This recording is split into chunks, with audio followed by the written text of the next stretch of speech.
Thank you. Yeah, starting a charity in Syria, I think this explains my gray hair.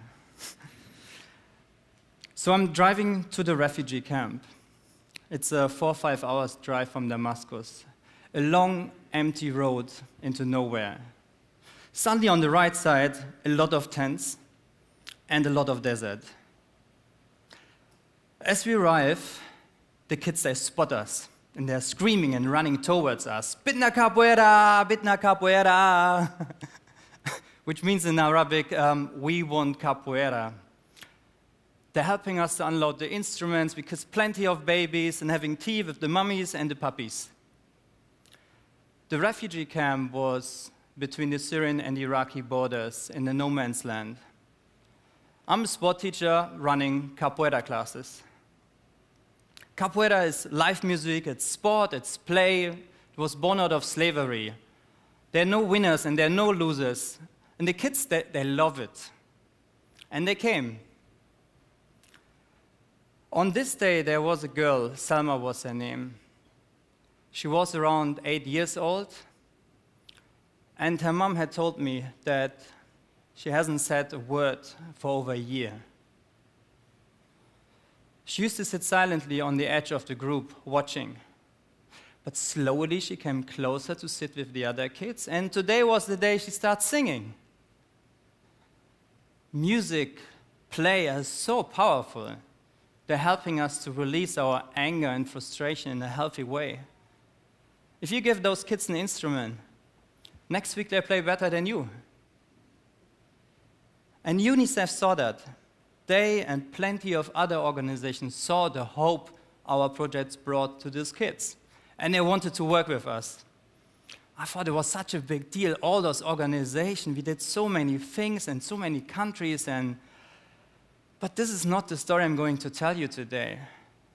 Because I had a problem. Suddenly, I had to spend a lot of time in front of the computer, filling out log frames, paperwork, inputs, outputs, indicators, percentage, reach, breakdowns, and so on. It appeared to me the development sector didn't trust me anymore. And to make sure I was doing a good job, I had to do all those paperwork. Man, I was tied up in that red tape. Every time I went to this refugee camp, I bought a thick, big blanket with me because it was freezing in the desert night. I never complained, I never minded at all, but the computer sucked my energy. The development sector wanted to work with the guy on the left, and I was the guy on the right. This was only part of my problem. If you were a CEO of a huge multinational corporation and you want to make a donation, who would you trust? This guy or that guy? And if you're a kid in the refugee camp, maybe like Salma, who would she trust? Both of the guys want to help, but there's a hell of a lot of red tape disconnecting everybody. Imagine we are all boarding a plane. It's a development plane, worth trillions, flying from crisis to crisis to crisis. Every passenger wants to help. Lots of people go to economy and donating lots of peanuts. And a tiny number go to business class, having lots of leg space to help. The stewardess makes an announcement. Good evening, ladies and gentlemen. I'm so happy to see you all on this airline.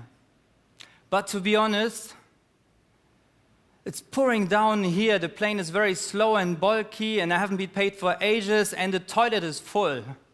She has a really rough ride on this plane. She tries to give her attention to everyone. She only boarded the plane because she needs your help. That air stewardess, she's me. And the hundreds of thousands of people like me, trying to do something good in their own communities. In the meantime, Everyone in economy, including our mamas and papas, are totally overwhelmed by all those appeals. 10 euros here to feed a child, 100 here to dig a well, get some drinking water. These appeals never seem to stop. Who to trust? In business class are all those big development players. The ones who turn a foreign war into a 60-second advert. No one is quite happy on that plane. But it's getting even worse for local people. Only 20 cents of 100 euros translate into this. 0.2%.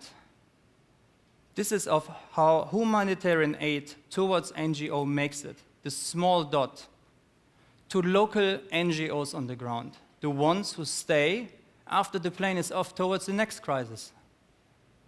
This can't fly. But why, given there's so much goodwill on this plane? Who sits in the control tower? Who decides which development agenda, which crisis, what issue is sexy, who gives us most of the money, and also tells the plane how money must be spent? Currently, it is easier to give 100 million to one large organization than 10,000 to 10,000. In the business world, we call this a cartel, and it's illegal. In the development world, every organization competes with each other for money, for visibility, for employee salaries. The small organizations, they never stood a chance.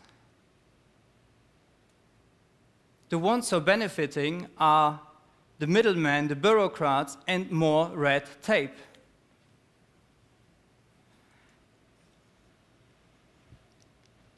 I started working in Syria a long time before the war started, and March 2011 changed everything for me. There are 3 checkpoints now, and a 20 minutes ride from my house has turned into a 2 hours journey to the women's safe house, one of the other projects we are working on. They see me and buzz me in. The corridor is now full of mattresses. The safe house has turned into a shelter for women and children from all over Syria. I'm at my Apple Mac writing my report to get support for the project, and there's a knocking on my door. Bum, bum, bum, bum. The Syrian secret police. 2 men, black sunglasses, amazing mustaches. I was interrogated in a small room, a bottomless cup of sugary tea for me, and questions about my brothel. How many prostitutes did you pimp out from your house in Damascus? My house being my office, the brothel being the sports charity. I don't have time for this. And on top of this, I have to write my reports. Where should I write about the police and the checkpoints? And no, I can't take pictures. No, I can't get receipts. And no, I can't get the age breakdowns. But I need all of this in order to get support. The system is in our way. And everyone is so tired of the system, so tangled up into red tape. I've now gone beyond being an air stewardess. What I'm doing now is looking after air stewardesses. When I finally had to flee Syria because of the war, I had to try to find ways how to keep helping, and we can. We live in a world which is both global and local. Technology has made it possible for us to connect to the guy on the right. We can follow him on Instagram, Facebook, Twitter, whatever they use, and cut that red tape. We have fancy apps. We can send money everywhere. We can collect real-time data, even in the remotest areas. It's GPS stand, works on offline. Basically, you only need a smartphone. Let's not put good people behind computers. We need them spending their time doing good. And there are phones in refugee camps. And if there's no connectivity, let's put a mobile tower and not a control tower. The most important thing is to create real relationships, shaking hands, instead of creating more paperwork. Currently, we spend more time managing the money than finding solutions. We have to drink lots of tea, making friends with the local people. They will tell us what they need, what they want, and then we help them with our networks and our skills. But they have to own the project and not our brands. Thank you for listening. I would love to get you on the plane, your thoughts, your support. Thank you.